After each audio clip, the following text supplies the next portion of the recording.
Hello my dear first year students, ఈ video మీకోసమే. మీకు ఫస్ట్ ఇయర్లో సెకండ్ లెసన్గా రఘోహ శౌర్యం అనేటువంటి పాఠ్య భాగాన్ని ఇవ్వడం అనేది జరిగిందన్నమాట. ఇది మీకు క్వశ్చన్ నెంబర్ 2లో మరి క్వశ్చన్గా ఇవ్వచ్చు. ఇక్కడ రఘోహ శౌర్యం, రఘు మహారాజు యొక్క పరాక్రమము. ఈ యొక్క పాఠ్య భాగాన్ని రచించింది మహాకవి కాళిదాసుడు అన్నమాట.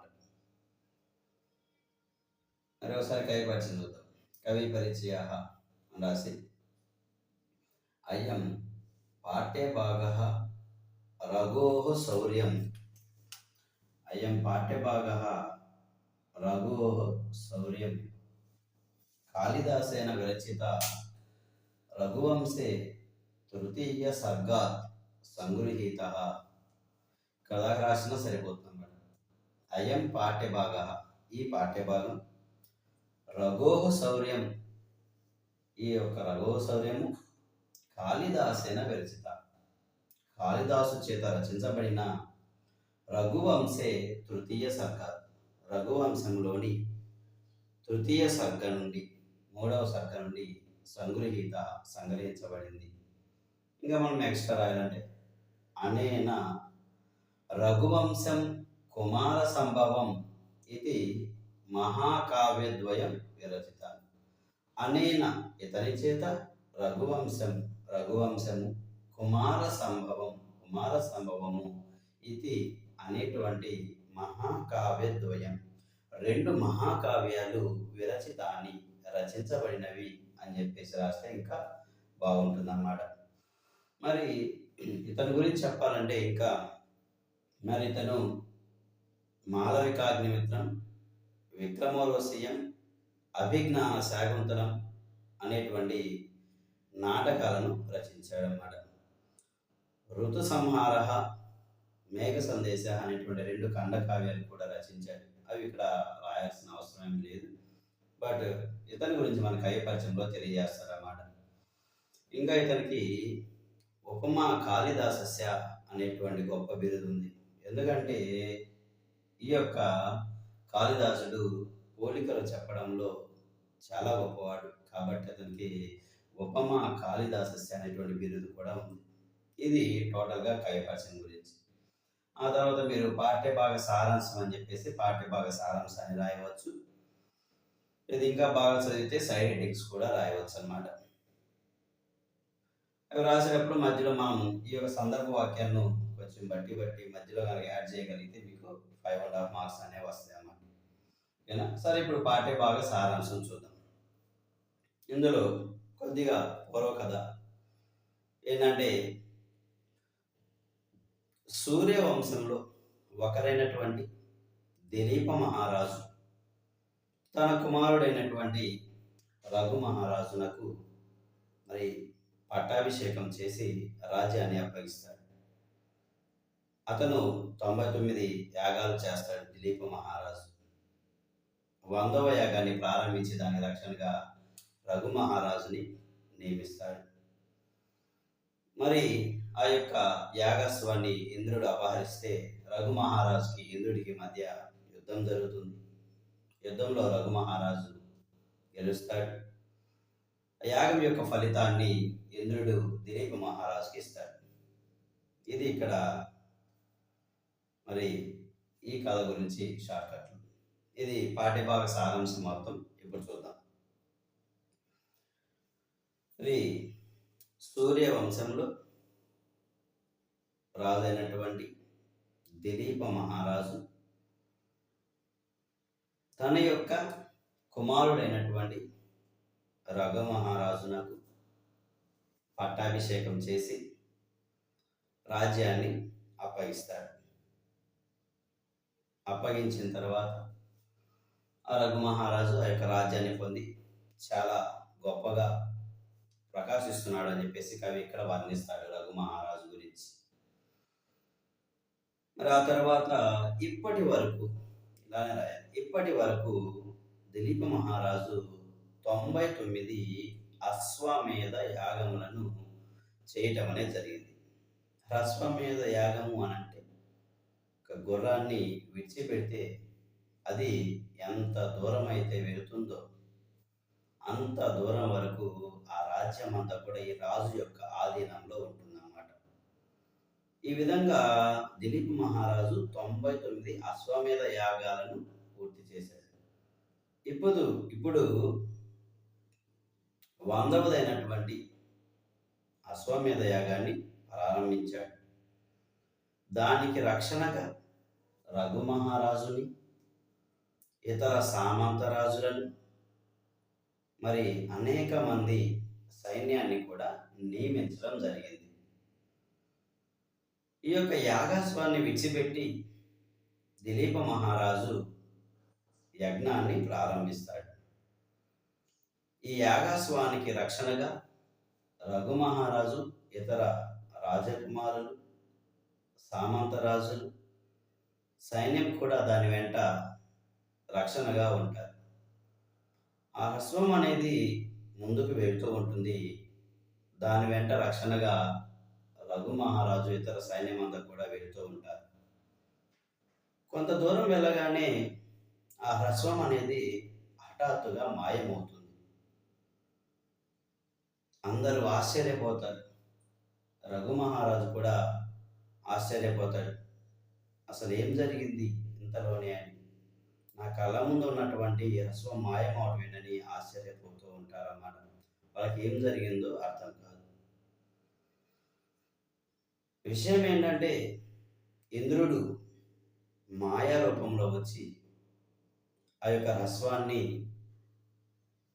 అపహరించుకొని పోతాడు. అయితే అదే సమయానికి అక్కడ బాధపడుతున్నటువంటి రఘు మహారాజు దగ్గరకు నందిని ధేనువు వస్తుందన్నమాట. ఈ నందిని ధేనువు చాలా మహిమ కలిగింది, చాలా గొప్పదన్నమాట. ఆ నందిని ధేనువు రాగా దాని యొక్క పవిత్రమైనటువంటి మూత్రముతో ఈ యొక్క రఘు మహారాజు తన యొక్క ముఖాన్ని ఒకసారి కడుక్కుంటాడు. అప్పుడు తనకు అతీంద్రియమైనటువంటి శక్తి అనేది లభిస్తుందన్నమాట. నార్మల్గా మన కళ్ళతో చూడలేనటువంటి విషయాలు కూడా అతనికి కనిపిస్తాయి. అతీంద్రియమైనటువంటి శక్తి వస్తుంది. ఒకసారి ఆకాశం వైపు అలా పైకి చూడగా ఆకాశంలో దేవేంద్రుడు తన యొక్క రథానికి ఈ హ్రస్వాన్ని కట్టుకొని తీసుకొని వెళ్ళటం అనేది కనపడుతుంది అన్నమాట. ఇక వెంటనే ఈ యొక్క రఘు మహారాజు ఆకాశం వైపు చూస్తూ, ఓ దేవేంద్ర, ఏం చేస్తున్నాను? ఏంటయ్యా ఈ పని? నా తండ్రి గారు ఎంతో గొప్పగా యజ్ఞాన్ని చేస్తూ ఉంటే ఆ యజ్ఞానికి నీవు ఆటంకం కలిగిస్తున్నావేంటి? క్రియా విఘాతాయ కథం ప్రవర్తసే అనేటువంటి సందర్భాన్ని అక్కడ యాడ్ చేయవచ్చు. నా తండ్రి గారు ఎంతో గొప్పగా యజ్ఞం చేస్తున్నారు, మీరెందుకు ఆటంకం కలిగిస్తున్నారు? ఓ దేవేంద్ర, ఈ యజ్ఞాన్ని స్వీకరించాల్సింది నీవే కదా, మరి అటువంటి నీవే ఈ విధంగా చేస్తే ఎలా? దయచేసి ఆ యొక్క హ్రస్వాన్ని విడిచిపెట్టండి అని పెద్దగా అరుస్తాడు. ఆకాశంలో వెళ్తున్నటువంటి ఆ యొక్క ఇంద్రుడికి వినపడేలాగా. ఈ మాటలు విన్నటువంటి ఇంద్రుడు వెంటనే తన యొక్క రథాన్ని వెనక్కు తిప్పి మరి భూమి మీద ఉన్నటువంటి రఘు మహారాజుతో ఈ విధంగా మాట్లాడుతున్నాడు. రఘు మహారాజా, అవును నిజమే, నేను మీ తండ్రి గారి యొక్క యాగస్వాన్ని అపహరించుకుపోతున్నాను. ఎందుకంటే ఒక విషయం తెలుసుకో, మరి ఈ లోకంలో శతక్రతుడు అంటే 100 యజ్ఞం 100 అశ్వమేధ యాగములు పూర్తి చేసిన వాడు అంటే ఇప్పటి వరకు ఇంద్రుడు అనేటువంటి పేరు ఉంది. ఇప్పుడు గనక మీ తండ్రి గారు గనక ఈ యొక్క యజ్ఞాన్ని పూర్తి చేసినట్లయితే ఆ పేరు మీ తండ్రి గారికి వస్తుంది. అది నాకు ఇష్టం లేదు. అందుకే నేను ఈ యొక్క హ్రస్వాన్ని అపహరించాను. పూర్వము మీ వంశంలోనే ఉన్నటువంటి సగరుడు అనేటువంటి రాజు కూడా ఇలానే 100వ యజ్ఞాన్ని చేస్తూ ఉంటే నేను అప్పుడు కూడా ఇలానే అపహరించాను. అప్పుడు ఆ సగరుని యొక్క 1000 మంది కుమారులు కూడా కపిలముని యొక్క కోపాగ్నికి బలైపోయారు. కాబట్టి నీవు కూడా అలా కావద్దు. నా మాట విను, ఈ హ్రస్వాన్ని విడిచిపెట్టి వెళ్ళిపో అని చెప్పేసి అంటాడు. రఘు మహారాజుకి చాలా కోపం వస్తుంది. ఓ దేవేంద్ర, అది జరగదు. ఒకవేళ నీవు గనుక ఆ యొక్క హ్రస్వాన్ని తీసుకువెళ్ళాలంటే నాతో యుద్ధం చేసి హ్రస్వాన్ని తీసుకొని వెళ్ళు అని చెప్పేసి వెంటనే యుద్ధానికి రెడీ అయిపోయి మరి పక్కనటువంటి ధనస్సుని బాణాలన్నీ కూడా తీసుకొని ఆ యొక్క ఇంద్రుడి వైపు ఎక్కుపెట్టి మరి వేయడానికి సిద్ధంగా ఉంటాడు. ఆ సమయంలో ఈ యొక్క రఘుమహారాజు ఈశ్వరుడు వలె ఉన్నాడని చెప్పేసి ఈ యొక్క కాళిదాస్ కవి మనకు వాణి చెప్పాడు. వపు ప్రకర్షేణ విడంబితేశ్వర అనేటువంటి సందర్భాన్ని అక్కడ మనము యాడ్ చేయాల్సి ఉంటుంది అన్నమాట. ఇప్పుడు ఎలా ఉన్నాడంట రఘుమహారాజు? ఈశ్వరుడి వలె అనిపిస్తున్నాడంట ఆ బాణాన్ని పట్టుకొని. ఇంకా వెంటనే ఎదురుగా ఉన్నటువంటి దూరంగా ఉన్నటువంటి ఆ యొక్క ఇంద్రుడికి బాణాన్ని వేసేస్తాడు.